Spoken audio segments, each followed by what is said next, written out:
आज हम देखेंगे कि क्या पार्लियामेंट भी एक एसएचओ की मार है। तहरीक इंसाफ के संजानी जलसे के आफ्टर शॉक्स रुकने का नाम नहीं ले रहे। वजीर आला खैबर पख्तूनख्वा अली अमीन गंडापुर की शोला बयानी की हिद्दत सिर्फ 24 घंटों में उनका पीछा करते हुए उन्हीं तक आन पहुंची। उनकी चाय की एक प्याली पर बुलाई गई मीटिंग इतनी तवील हुई कि ना सिर्फ उनका बल्कि उनके स्टाफ का राब्ता भी अपनी जमात के कायदीन और सूबाई हुकूमत से ना हो सका। रात के पिछले पहर वो इस्लामाबाद से पेशावर पहुंचे तो उनके भाई फैसल अमीन गंडापुर ने ट्वीट किया कि उनका अपने भाई से राब्ता हो गया है। वो अमन ओमान पर तवील इजलास के बाद अपने सूबे में वापस पहुंच चुके हैं। तहरीक इंसाफ की जानिब से अली अमीन गंडापुर की 8 घंटे की पुरअसरार गुमशुदगी को भी लॉ एंड ऑर्डर पर होने वाली एक मीटिंग से जोड़ा गया, लेकिन ऐन उस वक्त जब वजीर आला खैबर पख्तूनख्वा की पेशावर पहुंचने की खबर आ रही थी, उसी वक्त चंद नकाबपोश अफराद पार्लियामेंट हाउस की लाइट्स बुझाकर टॉर्च की रोशनी में तहरीक इंसाफ के एमएनएस को गिरफ्तार कर रहे थे। गुज़िश्ता रात शहर इक़्तिदार में दो मुख्तलिफ मनाजिर देखे गए। एक तरफ police chairman Tehreek Insaf barrister Gauhar Ali Khan, शेर अफजल मरवत और शुएब शाहीन को गिरफ्तार कर रही थी। चंद रहनुमा गिरफ्तारी के डर से पार्लियामेंट में महसूर थे। दूसरी जानब ऐवान सदर और वजीर आजम हाउस में हुकूमती अरकान पार्लियामेंट में होने वाली कार्रवाई से बेखबर पुरतकल्लुफ इशाइये में शामिल थे। शायद इनको पता था कि पार्लियामेंट तो एक एसएचओ की मार है। सारी रात पार्लियामेंट के बाहर पुलिस मौजूद रही, लेकिन इस पर कहीं से कोई हुकूमती रद्दअमल नहीं आया। आज कौमी असेंबली का सेशन शुरू हुआ तो अपोजिशन और हुकूमती बेंचों पर मौजूद अरकान ने जज्बाती तकारीर की, लेकिन किसी रुकन के पास यह जवाब ना था कि आखिर एक एसएचओ पूरी पार्लियामेंट पर कैसे भारी हो गया। इस मौके पर स्पीकर कौमी असेंबली अयाज सादिक एक कदम आगे बढ़े और तमाम पार्लियामानी लीडर्स को अपने चेंबर्स में बुलाया। आईजी इस्लामाबाद को तलब करके उन्हें हुक्म दिया कि तमाम पार्लियामेंटेरियंस को रिहा किया जाए, लेकिन सवाल अभी भी हल तलब है। क्या गुज़िश्ता रात एमएनएस को स्पीकर की इजाजत से गिरफ्तार किया गया था? नकाबपोश अफराद पार्लियामेंट की दहलीज पार करके कैसे असेंबली के अंदर से एमएनएस को गिरफ्तार करके ले गए?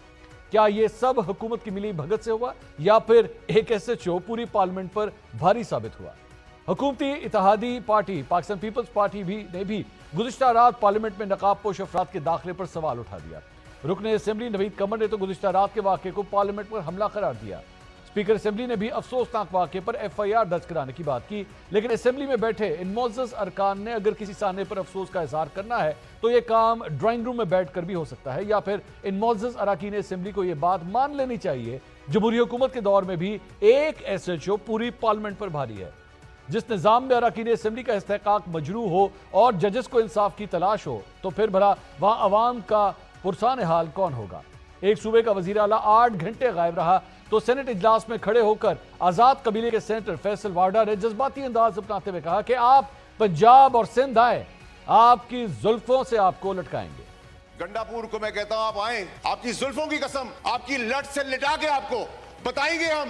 पंजाब आए, सिंध आए, इस्लामाबाद आए, एक दफा आए, ढोल बाजों के बगैर लिटाएंगे, जुल्फों से लिटा के लिटाएंगे और बताएंगे आपको कि मिस्टर गंडापुर से मिसेस गंडापुर नहीं, मिस गंडापुर के साथ मिठाई का टोकरा भी देंगे। कल वो गंडापुर खा के गया ना पैटीज, कहा के जैमर थे, जैमर थे।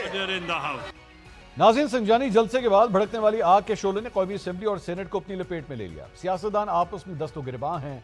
असेंबली में सुप्रीम कोर्ट के जजेस बढ़ाने का बिल पेश हो चुका है। IMF ने 18 सितंबर तक पाकिस्तान की कर्ज की दरख्वास्त को अपने एजेंडे में शामिल नहीं किया। यह सब देखकर दूर खड़ा एसएचओ सियासतदानों की बयानबाजियों पर हंस रहा है।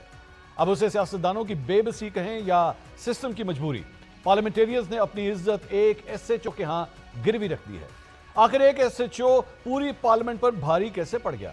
8 सितंबर के जलसे के बाद जो सियासी सूरत हाल बनी है उस पर हम 8 सवाल पूछते हैं। सवाल नंबर 1, तहरीक इंसाफ को लग रहा था कि 8 सितंबर के जलसे के बाद सियासी तौर पर उनके लिए नई राहें खुलेंगी, लेकिन अली अमीन गंडापुर की तकरीर ने अपनी जमात के लिए मजीद मुश्किलात पैदा कर दी हैं क्या? सवाल नंबर 2, इमरान खान पहले सियासी जमातों से बात करने के लिए तैयार नहीं थे, अब उन्होंने कहा है कि एस्टैब्लिशमेंट से भी कोई बात नहीं होगी। बातचीत नहीं करनी तो तहरीक इंसाफ की अगली हिकमत अमली फिर आखिर क्या होगी? सवाल नंबर 3, एक सूबे का वजीर आला 8 घंटे गुमशुदा रहा, पूरी दुनिया में पाकिस्तान का मजाक बना।